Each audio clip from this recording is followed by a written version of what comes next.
सोमवार के दिन तू मेरे मंदिर के दरवाजे पर चौखट पर बैठ जाना, और दूसरा प्रतिदिन शाम के समय पर तू बेलपत्री के पेड़ के नीचे बैठ जाना। जो तेरी बेल वृक्ष के नीचे सेवा करने आए, जो शंकर जी के मंदिर में सोमवार को जल चढ़ाने आए, उसका जो पात्र जल चढ़ाकर जब वो घर लेकर जाए, उसके पीछे पीछे, पात्र के पीछे पीछे तू जाना, और उसके घर में लक्ष्मी का भंडार भरकर आए। लक्ष्मी बेलपत्र के वृक्ष के नीचे तू विराजमान हो जा। उस बेलपत्र के वृक्ष के नीचे जो बुआरी लगाए, सेवा करे, चाकरी करे, एक बेटी को जैसे बड़ा करते हैं वैसे बेलपत्री के वृक्ष को जो बड़ा करे, बेलपत्री के वृक्ष का जो पालन करे, पोषण करे, उसकी संभाल करे, उस बेलपत्री के वृक्ष को जैसे जैसे वो उन्नति करे, वैसे वैसे उसके घर में समृद्धि बढ़ते जाए। उस जिसका खुद का मकान नहीं हो, खुद का मकान नहीं हो, किराए के मकान में रहते रहते जिंदगी बीत रही हो, खुद का नहीं,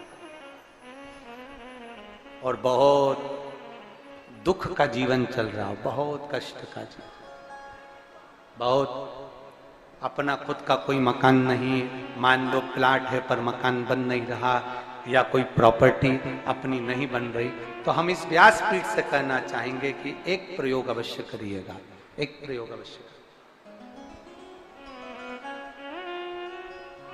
अपने आसपास के 5-6 बेलपत्र के वृक्ष देख लीजिए, अपने आसपास के नजदीक के 5-6 बेलपत्र के बड़े बड़े वृक्ष देख लो, या छोटे वृक्ष देख लो। उन 5-6 वृक्ष को धीरे धीरे उनकी सेवा करना प्रारंभ करो, उन वृक्षों को बड़ा करना प्रारंभ करो, उन वृक्ष के नीचे सफाई करना प्रारंभ करो, उन वृक्ष को जल देना प्रारंभ करो, उन वृक्ष को आप खाद देना प्रारंभ करो, उन वृक्ष की सेवा संभाल करना प्रारंभ कर दो, उस वृक्ष के नीचे बुआरी काटना प्रारंभ कर दो, झाड़ू लगाना प्रारंभ कर दो, उस वृक्ष के नीचे सफाई करना प्रारंभ कर दो। उस बेलपत्री के 5-6-7 वृक्ष को आप गोद ले लो। गोद लेना मतलब मैं इसकी सेवा करूंगा, मैं इसमें जल दूंगा, मैं इसके खाद दूंगा, मैं इसकी सेवा करूंगा, कुछ मत करो, बस केवल इस शरीर से उस बेलपत्र के वृक्ष की सेवा करना रोज प्रारंभ कर दो। 6 महीना इंतजार करना और 6 महीना लगातार सेवा करना, 7वां महीना आपका और हमारा, और बताना कि भोलेनाथ ने प्रॉपर्टी दिलाई कि नहीं दिलाई और आगे बढ़ाया।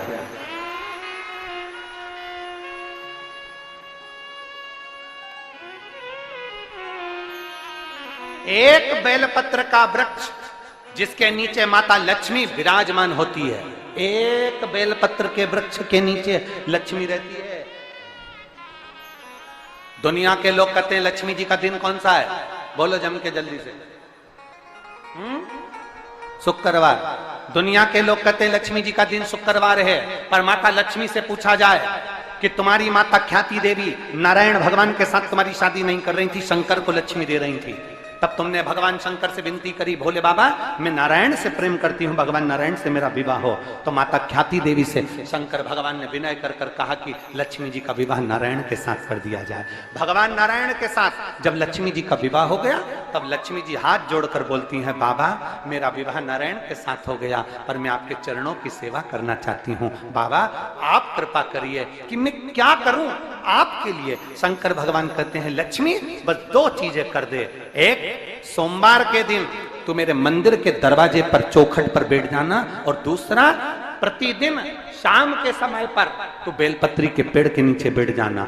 जो तेरी बेल वृक्ष के नीचे सेवा करने आए, जो शंकर जी के मंदिर में सोमवार को जल चढ़ाने आए, उसका जो पात्र जल चढ़ाकर जब वो घर लेकर जाए, उसके पीछे पीछे, पात्र के पीछे पीछे तू जाना, और उसके घर में लक्ष्मी का भंडार भरकर आए। लक्ष्मी बेलपत्र के वृक्ष के नीचे तू विराजमान हो जा। उस बेलपत्र के वृक्ष के नीचे जो बुआरी लगाए, सेवा करे, चाकरी करे, एक बेटी को जैसे बड़ा करते हैं वैसे बेलपत्री के वृक्ष को जो बड़ा करे, बेलपत्री के वृक्ष का जो पालन करे, पोषण करे, उसकी संभाल करे, उस बेलपत्री के वृक्ष को जैसे जैसे वो उन्नति करे, वैसे वैसे उसके घर में समृद्धि बढ़ते जाए, उसके घर में वैभव बढ़ते जाए। ये शंकर भगवान माता लक्ष्मी से करे, भगवान शिव माता लक्ष्मी से करे। तो भस्म, अगर शिव के मंदिर में भस्म मिल जाए, शंकर पर चढ़ी हुई भस्म अगर मिल जाए तो, और अगर भस्म ना मिले ना, तो शंकर के जो शंकर भगवान का जो शिवलिंग है, शिवलिंग के आसपास में जो जलाधारी है, यहाँ अगर भस्म ना मिले तो इस जलाधारी पर अपना हाथ स्पर्श कर कर अपने तन पर उसको लगाकर जरूर आओ। भस्म एक शंकर पर चढ़ा हुआ जल, दूसरे नंबर पर है शंकर पर चढ़ी हुई भस्म। ये दो स्पर्श जरूर, स्पर्श। एक भस्म का एक बड़ा सुंदर चरित्र आता है। दूसरा, जिस भूमि पर बैठकर कथा सुनो उसकी रज को अपने मस्तक पर थोड़ा सा लगाकर अवश्य जाओ, तो जीवन का एक आनंद है। और शंकर के मंदिर में जाओ तो दो चीजें अवश्य लेकर आओ। पहला, शंकर जी पे चढ़ा हुआ, जम के बोलो, जल अवश्य लेकर आओ। क्योंकि जब तुम जल लेकर आते हो, पात्र लेकर आते हो, तो मेरा महादेव लक्ष्मी जी को तुम्हारे पीछे पीछे तुम्हारे घर तक भेज देगा। चढ़ी हुई बेलपत्र मत खाओ, लोग कहेंगे शंकर पर चढ़ा हुआ ये मत खाओ। हम इस व्यासपीठ से निवेदन करना चाहेंगे कि आप अगर दिल रखकर अपने बाबा से कहोगे ना, तो बाबा पर चढ़ा हुआ जो जल है ना, वो जल साधारण नहीं रहता। मेरा भोलेनाथ जब दुनिया को अमृत देता है तो तुमको भी अमृत दे देता है। दो चीजें कभी मत छोड़ो। अगर मंदिर में गए हो तो दो चीजें कभी मत छोड़ो। कथा में गए हो तो दो चीजें कभी मत छोड़ो। एक, कथा श्रवण करना। दूसरा, जहां कथा बैठकर सुनते हैं वहां की रज को अपने मस्तक पर लगाना। कथा सुनने के बाद आप यहां से जाओ, भले दरी बिछी है, आसन बिछा है, कारपेट बिछा है, उस पर अपना हाथ फेर कर उस रज को अपने मस्तक पर जरूर लगाओ। क्योंकि शिव पुराण में, भागवत पुराण में, स्कंद पुराण में, कुर्म पुराण में, नर्मदा पुराण में, लिंग पुराण में, नारद पुराण में, ब्रह्म वैवर्त पुराण में, जितनी भी पुराणे हैं, सब पुराणों में लिखा है कि जिस स्थान पर बैठकर हम भगवान की कथा को सुनते हैं, उनको याद करते हैं, जितनी देर हम उनको याद करते हैं उतनी देर वो परमात्मा उस स्थान पर बैठा हुआ रहता है। हाथ रखकर बोलना, शंकर भगवान से तुम्हारा रिश्ता कौन सा? शिव जी से आपका कौन सा रिश्ता?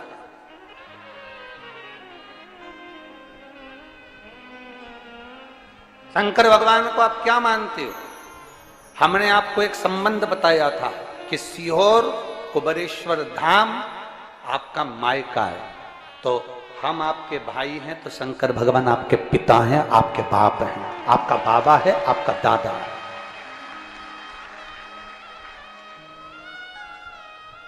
अब आपसे हम प्रश्न करें, उत्तर मेरी कुरुत की बहनें भी देंगी और मेरे जीजा उन भी देंगे और मेरी बेटियां और मेरे बेटे देंगे। आपसे प्रश्न करें, अगर बेटी को दुख होगा तो क्या वो अपने बाप से नहीं कहेगी? बोलो तो जम के। बेटी को तकलीफ है, वो अपने बाप से ना कहेगी। बेटे को तकलीफ है तो वो अपने पिता से, अपनी मां से नहीं कहेगा, मम्मी मुझे ये तकलीफ है, पापा मुझे ये दुख है, मां मुझे ये तकलीफ है, पिताजी मुझे ये कष्ट है। क्या वो अपने माँ बाप से नहीं कहेंगे? क्या वो अपने माँ बाप से विनय नहीं करेंगे? और माँ, पिता, फिर उसके करीब में, उसके नजदीक में जो भी होता है वो माँ बाप निकाल कर उसको दे देते हैं, माता पिता उसको दे देते हैं। माता लोग कहते हैं कि शंकर जी पे चढ़ा हुआ जल मत पियो, लोग कह देते हैं शंकर जी पे चढ़ी हुई बेलपत्र मत खाओ। कोई इस बहन से पूछे, सुनीता सोनी से, कि शंकर पर चढ़े हुए जल से उसकी गांठ जो डबल से उसके शरीर में आ गई थी वो समाप्त हो गई, तो जरा विश्वास करिएगा कि एक बेटी अपने माँ बाप से ही तो कहेगी, और बाप के पास में जो होगा वही तो अपनी बेटी को देगा दुख को मिटाने के लिए। तो मेरे शंकर भगवान के पास तो उसका चढ़ा हुआ जल है। दूसरा, जिस भूमि पर बैठकर कथा सुनो उसकी रज को अपने मस्तक पर थोड़ा सा लगाकर अवश्य जाओ, तो जीवन का एक आनंद है। और शंकर के मंदिर में जाओ तो दो चीजें अवश्य लेकर आओ। पहला, शंकर जी पे चढ़ा हुआ जम के बोलो, जल अवश्य लेकर आओ, क्योंकि जब तुम जल लेकर आते हो, पात्र लेकर आते हो, तो मेरा महादेव लक्ष्मी जी को तुम्हारे पीछे पीछे तुम्हारे घर तक भेज देगा। दो चीजें लेकर अवश्य आओ, और शिव पुराण में जाओ तो दो चीजें लेकर अवश्य जाओ। पहले नंबर पर शंकर की कथा और अपने अंदर विश्वास कि मेरे महादेव की मैंने कथा सुनी है, अब मैं भटकूंगी नहीं। सारी दुनिया में मैंने ठोकर खा ली, अब कहीं ठोकर नहीं खाऊंगी, अब तो दरवाजे पर महादेव के जाऊंगी, बाकी की कह। दूसरा, कथा में बैठी हूं बाबा के इस रज को, ये रज नहीं है, ये धूल नहीं है, ये मेरे बाबा के कैलाश 12 ज्योतिर्लिंग का चंदन है, इसको मस्तक चढ़ाऊंगे अपने हृदय से। लाते हो आप लोग? हाथ उठाओ जरा, रख लो, बहुत बढ़िया, प्रणाम आपको सभी को, नमन। 2 बूंद जल लेकर आओ, पगला नहीं पियो तो उस जल को अपने घर में छींट दो।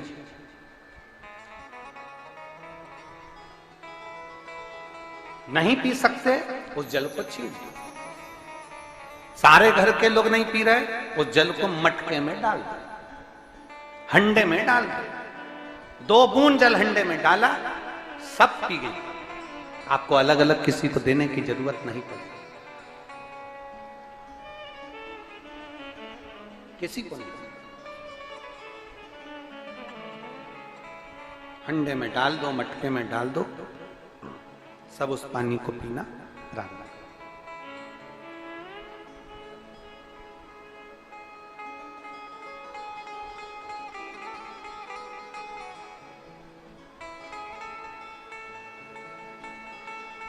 उस जल के महत्व को जो बच्चों का दर्द नहीं देख सकते, जब माता पिता अपने बच्चों का दर्द नहीं देख सकते, तो देव अधिदेव महादेव तुम्हारा दर्द कैसे देखेंगे? वो भी तो काटेंगे तुमको, वो भी तो कष्ट मिटाएंगे। 2 चीजें कथा में जाकर ले। एक, जहां जगह मिल जाए वहां बैठकर कथा सुनो। धूप लगे, पंडालों की इतनी व्यवस्था नहीं हो पाती है, पंडाल लगाने वाले, टेंट लगाने वाले टेंट लगा लगा के थक जाते हैं, तो अपने साथ एक छाता लेकर चलो। 2 पानी की जम के बोलो जरा, बोतल, बिछाने की दरी अपने साथ लेकर चलो। लोगों ने उमा महेश की कथा अपने जीवन में धारण करी कि नहीं करी वो हमको नहीं स्मरण है, पर एक बात का स्मरण करिएगा, ये जो कथा चल रही है ये गौरी शंकर चल रही है। इसके बाद में जो अमलेश्वर में कथा है वो कौन सी है? समर्पण शिव महापुराण कथा। उस समर्पण शिव महापुराण की कथा जब 2 तारीख को विराम हो जाएगी, तब उसके बाद में जो कथा 6 जून को प्रारंभ होगी सोलापुर महाराष्ट्र में, उस कथा का नाम रहेगा उमा महेश शिव महापुराण की कथा। उसको जरूर सुनो। सोलापुर में जो 6 जून से कथा होगी उसका नाम उमा महेश शिव महापुराण। उसको सुनना, श्रवण करना, उसको धारण करना है। उसमें इतने प्रश्न माता उमा ने भगवान महेश से करे हैं, और महेश भगवान शंकर उसका हर प्रश्न का उत्तर दे रहा है। भगवान महेश भगवान शंकर हर प्रश्न का। बाबा बोले माता उमा ने भगवान शिव जी से, महेश भगवान से, भगवान शंकर से करेंगे, बाबा भोलेनाथ जी बताओ, संसार में जन्म लेने वाले व्यक्ति के जीवन में उसके भाग्य में अगर सुख नहीं है, उसके भाग्य में खुशियां नहीं है, उसके भाग्य में कोई अच्छा है ही नहीं, तो वो जीव क्या करेगा?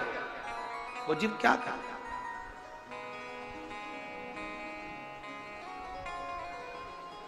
भगवान शंकर कह रहे हैं, पार्वती,